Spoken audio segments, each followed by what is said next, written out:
हेल' लोगोफोर, नोंथांमोनखौ आंनि मोनसे गोदान ब्लगाव बरायहरनाय थाबाय। आं दायो क'क्राझार टाउनाव थांना दं लोगोफोर। आंनि भिडिअखौ नायनो इन्टारेस्टेड मोनोबा जोबजासिम नायलांबाय थादो। थौदो बिदिबा भिडिअखौ स्टार्ट खालामो।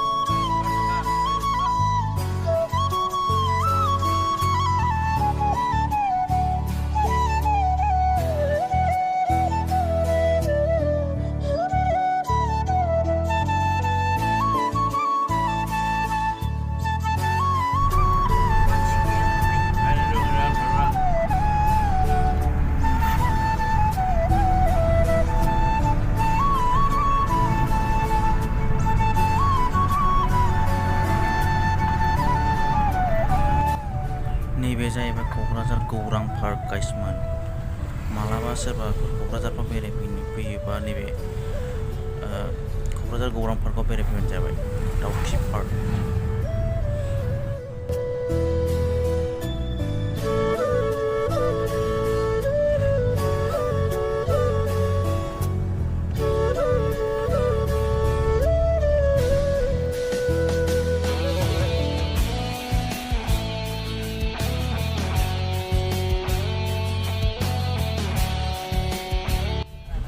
फाइनालि लोगोफोर स्टेट बेंक मोनफैबाय, क'क्राझार मेन ब्रान्च। बाहाय एसे खामानि दङ।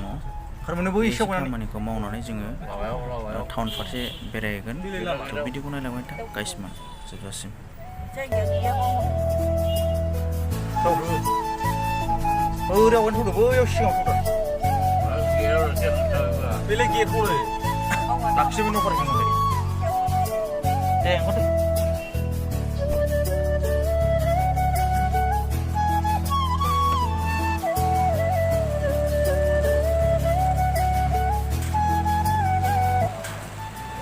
जाबाय क'क्राझार स्टेट बेंक मेन ब्रान्च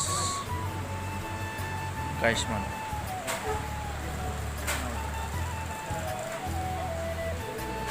दिनै फुरा खालिखा। नै आंजों लोगोसे सोर दं नायदो।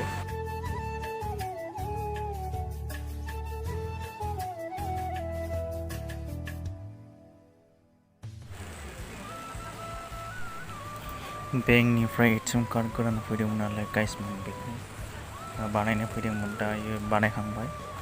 दा बानायखांनानै जों क'क्राझार टाउनाव बेरायहैनाय जासिगोन गाइसमोन। नायलांबाय थादों गाइसमोन जोबजासिम।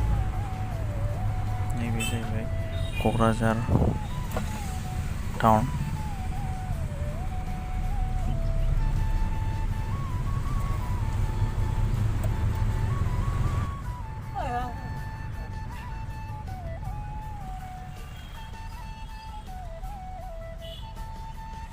नैबे जाहैबाय MRM हस्पिटाल क'क्राझारनि।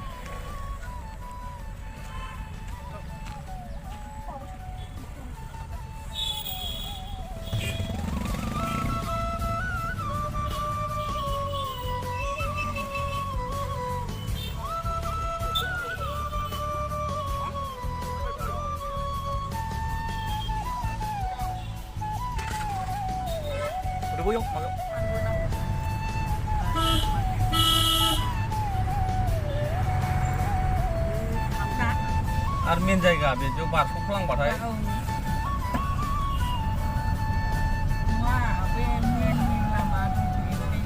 भिडिअफोरखौ मोजां मोनदोंबा लाइक, कमेन्ट, शेयार, साबस्क्राइब खालामनो दाबाव गाइसमोन। थेंक इउ फर वाचिं गाइसमोन। बाय बाय।